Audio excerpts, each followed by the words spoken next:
Oud en jonk, groot en klein, het oudergewoonte opgedaag vir die 10 km staptog in Kaapstad.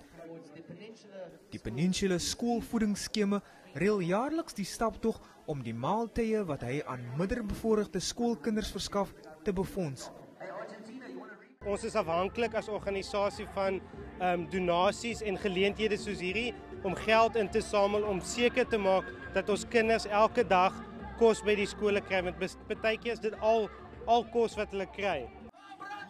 Vir die meeste van die deelnemers is dit 'n goeie geleentheid om tyd saam met hulle gesinne in die buitelug deur te bring, maar hulle besef ook die waarde van hulle deelname.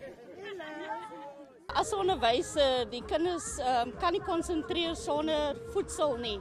En as vir 23 jaar in onderwys het ek gesien wat dit kan maak aan 'n leerder. Ek is 'n pa van kinders en baie kinders gaan honger buite kan op die straat in die skool. So is goed dat hierdie program kan vir hulle 'n bietjie kos gee. Danksy die program kry sowat 25,000 kinders in 126 skole elke dag 'n maaltyd. Organiseerders hoop nou om met byeenkomste soos die in die toekoms selfs meer kinders te help. Percival Young, Unies, Kaapstad.